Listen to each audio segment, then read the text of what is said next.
Lecture 16. Faith and Love, Their Relation to Each Other and to the World. First John 5:1-5. Whosoever believeth that Jesus is the Christ is born of God, and every one that loveth him that begat loveth him also that is begotten of him. By this we know that we love the children of God, when we love God and keep his commandments. For this is the love of God, that we keep his commandments, and his commandments are not grievous. For whatsoever is born of God overcometh the world, and this is the victory that overcometh the world, even our faith. Who is he that overcometh the world, but he that believeth that Jesus is the Son of God? The apostle has been treating of love. He passes in the first of the verses I have just read to faith. Formal writers on theology or on ethics would have stopped to announce the commencement of a new subject. They would probably have told us that they had been discussing one of the great Christian virtues or graces. Now the time was come for explaining the nature and signs of another. If we find no such intimations in St. John, we must not hastily conclude that he is indifferent to method. Perhaps he is more careful of it than those writers to whom I have alluded. Perhaps he knows better than they what is the method of the human spirit, what is God's method of awakening and directing the different energies with which he has endowed it. At all events, experience has proved that very serious practical inconveniences and very interminable controversies are the results of those artificial divisions which have been thought a valuable improvement upon the teaching of Scripture. Simple men who have had to work and live, possibly just about to die, have been driven nearly mad by discussions upon kinds, qualities, and conditions of faith, upon the relative value of acts of faith and acts of love, upon the possibility of faith existing without love or love without faith. And those who raise these hungry questions are never able to settle them. They are debated backwards and forwards with a subtlety and refinement that does not the least hinder fierce and violent passions from coming forth on each side. For the combatants know that their discourses are touching what is most vital in themselves and in their fellow-men. They know that the bystanders, who smile and ask them why they are making so much ado about nothing, are wrong, and may one day feel how much is at stake in what now seems a mere fight of words. They are half conscious that they have conveyed this false impression to men's minds by their disputations. They are vexed and fretted by the contradiction. It makes them still more eager to confute their adversaries. It turns their zeal into gall and bitterness. A dreadful story, which those who engage in religious debates understand only too well, and which makes them sometimes tremble as they read the sentence, "Woe to the world because of offences, for it must needs be that offences come, but woe be to him by whom the offence cometh. For it were better for him that a millstone were tied about his neck, and that he were cast into the depths of the sea, than that he should offend one of these little ones." Without judging those who enter into these disputes in one interest or another, for if we judge, we shall certainly be judged, and only desiring as much as possible to keep ourselves out of them, let us try, if we cannot find how St. John escaped the peril into which they have fallen, why he can speak of faith and love without setting them up as rivals. How he ascertains the claim of love to the precedence which his brother apostle St. Paul had assigned it in his epistle to the Corinthians, while he gives to faith all the dignity and rights which that same brother apostle had claimed for it in his epistle to the Romans. Every one who believeth that Jesus is the Christ is born of God, and every one who loveth him that begat loveth him also that is begotten of him. We are familiar with this language. We have seen before how the idea of a divine birth, of sonship to God, penetrates the whole mind of St. John. We have found now the acknowledgement of Christ as the Anointed One, as endowed with the true Spirit, as manifesting the true life of God, is connected with this divine birth, how his sonship is made the ground of our sonship. Is there anything fresh to be learnt from this passage, then? Is it not a mere repetition of what we have been told more than once already? No, its position in reference to the statements in the last chapter invests it with a new meaning and importance. We have heard the broad announcement, God is love. A man might say, that is enough for me, I am content. There is nothing to fear. The words are without exception, without limitation. They are inspired words. They are apostles' words, even so, but what are these? And this commandment have we from him, that he who loveth God love his brother also. You like the first words. Do you like these as well? Have you kept this commandment? Are you able to keep it? Because if we may trust the apostle who delivered the one sentence, this is indissolubly bound up with it. He seems to intimate that those tidings will be of no profit to us if these are forgotten. Thus we are driven to inquire whether there is no link between the God, the absolute perfect being, whose name is love, and ourselves, the feeble, the imperfect, yea, more than that, the unloving. Or if we begin at the other end, we are forced to inquire how it is possible to keep that command, which, as I said before, is the most difficult of all to keep. I believe that Jesus is the Christ. That is to say, I believe that there is a living bond between me, the poor, helpless human creature, and the absolute perfect being. I believe that his love has come near to me in a human person, whom I may claim as the brother of me and my race. I believe that person is the Son of God, that in him dwelt the fullness of the Godhead bodily. I believe, therefore, that I am related to that love which created the world and all that is in it. I may claim affiance in it. Again, I believe that Jesus is the Christ. I believe that he is anointed with the Spirit of God to the end that he may bestow that Spirit upon men. I believe that the Spirit in him was a uniting Spirit, a self-sacrificing Spirit, a Spirit of active, suffering, sympathizing love. I believe that that Spirit is acting upon us and can work in us the love which is most foreign to our selfishness. Here is faith, faith in its simplest form, faith in its greatest might. It is simple, for this faith refers everything to God. It is the renunciation of every claim in a man to do acts of his own, to exist by himself. It is mighty, for by this faith the will of the man becomes altogether subject to the will of God. His might becomes its might. And so, as St. Paul speaks in the Epistle to the Romans, boasting is excluded. The man can boast of nothing, least of all can he boast of his faith. That is not something which belongs to him, a gift which he can carry about with him and say, "Now I am a believer." It is exactly the reverse of this. It saves him by emptying him. It delivers him from himself. It attaches him to another. He is just by faith because he believes in a just God. He is loving by faith because he believes in a loving God. Truly, faith is the gift of God. He awakens it in us as he awakens everything in us that is living, everything that is necessary to our life as men. He awakens it as he awakens in us the powers of seeing, speaking, remembering, thinking. But as I have no right to say, I am different from my neighbors, better than my neighbors, because I have the use of sight, of smell, of hearing, of speech. As I ought to say, how sad it is for anyone not to have these common human endowments. What an awful calamity blindness is, and dumbness and deafness. How sadly I have misused my eyes and ears and tongue. So it is with faith. That is more essentially, more characteristically human than seeing, hearing, smelling, speaking. To be wholly without it is to be a beast or a devil. To be endued with it in the highest measure is only to be a true man. To abandon unbelief for faith is only to return to a proper, calm, even state, to a right mind, after having wandered among the tombs and been exiles from our kind. Faith saves us, as St. Paul says, saves us from an inhuman condition, saves us by joining us to the man who cares for all men and has refused to divide himself from any. But is St. Paul then inconsistent with himself in saying that love or charity is greater than faith? Hear how St. John interprets him. God is love. Christ's own faith was in the love of his Father. He lived by trust. His glory was never to abandon trust, never to set up himself.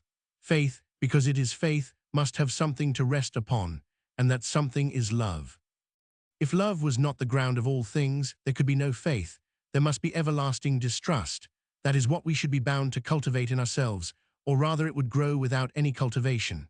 And all faith which does not look up to love as its end, which does not look down upon love as its root, is a mere fantasy or contradiction. It is a faith which does not believe in anything, or, most monstrous of all, which believes in itself, worships itself. But it is equally certain that all love which we talk of as ours, or make a pretext for vanity, is a contradiction and a lie. Such love is without any object. It attaches us to nothing. It makes us incapable of being attached to anything.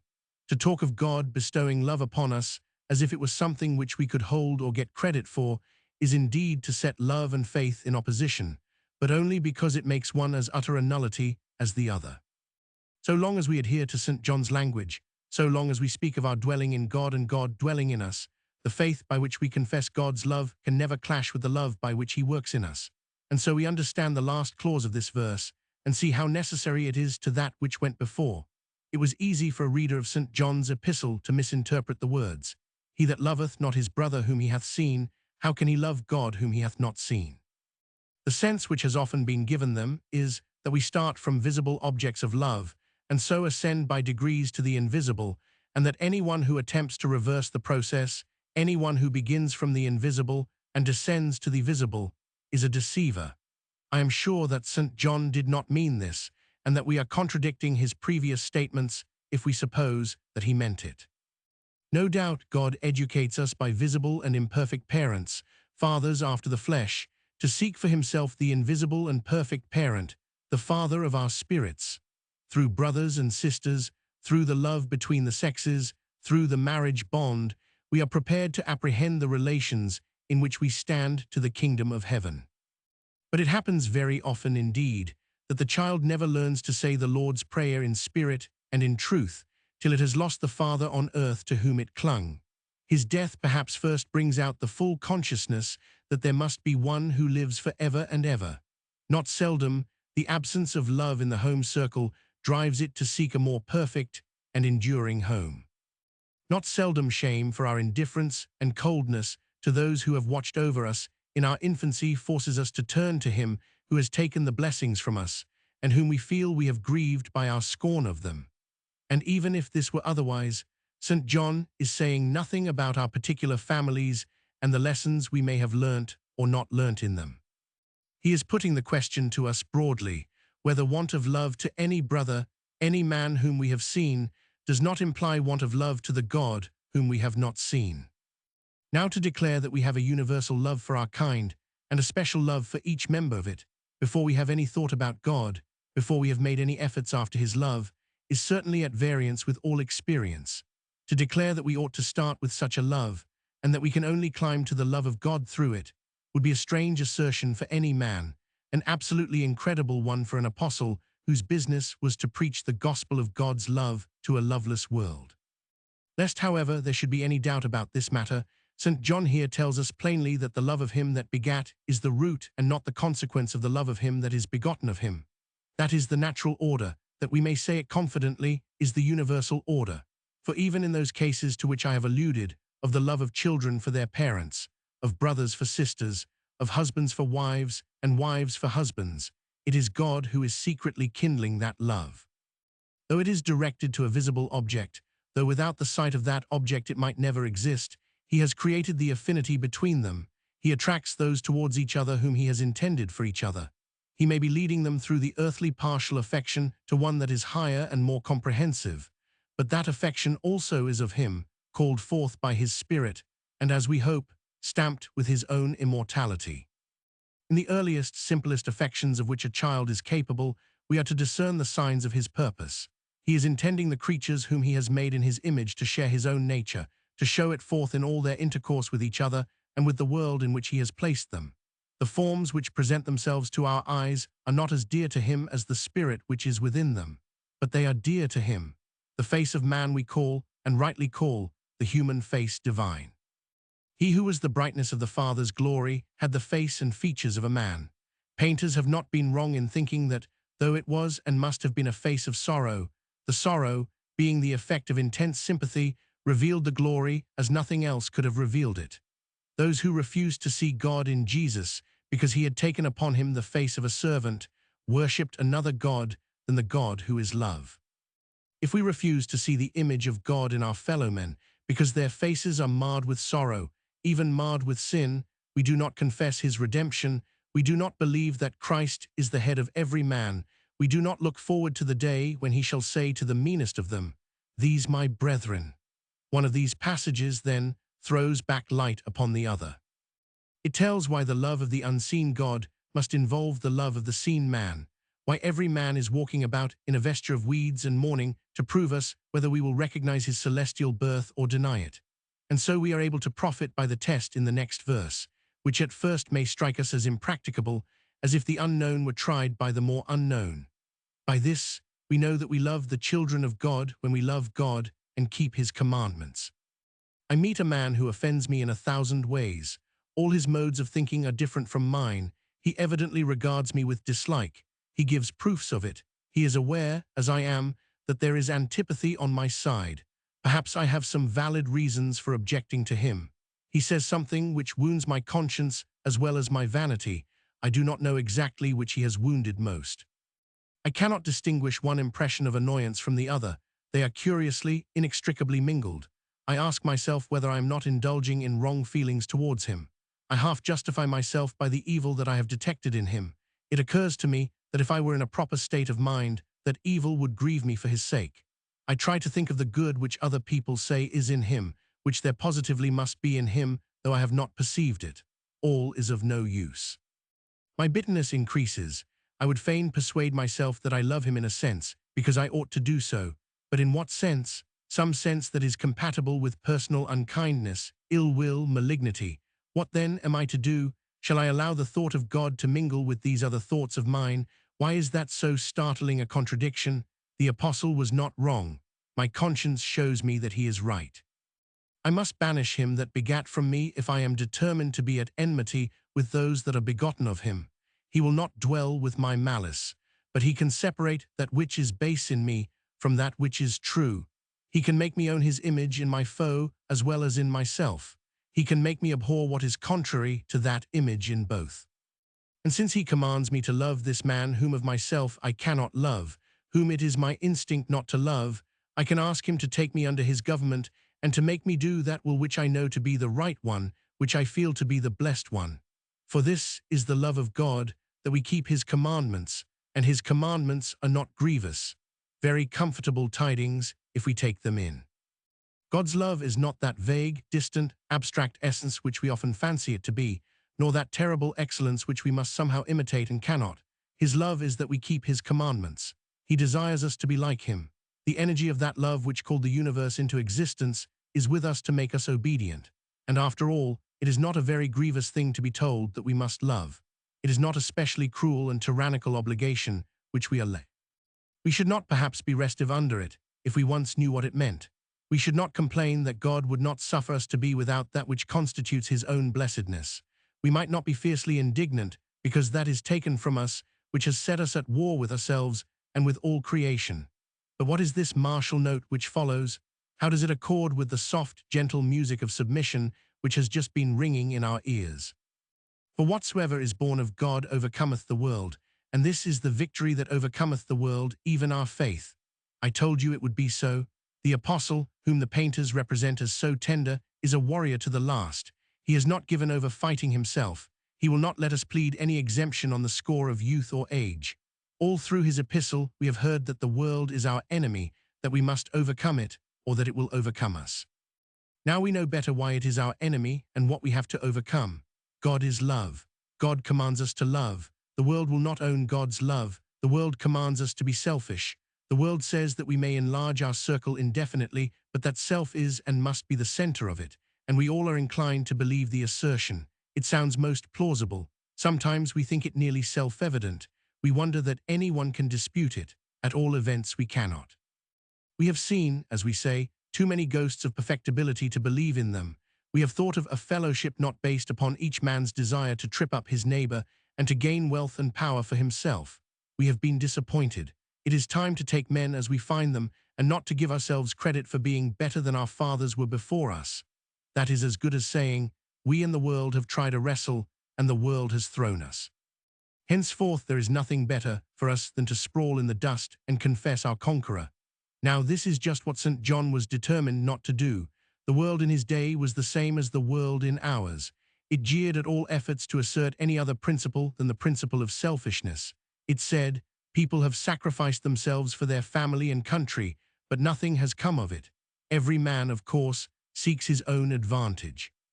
Every one, of course, cares for his neighbor only just so far as he serves his turn. Why cannot you be honest? Why will you profess that you have some wonderful secret which can raise you above ordinary human motives? Such words were very hard to bear.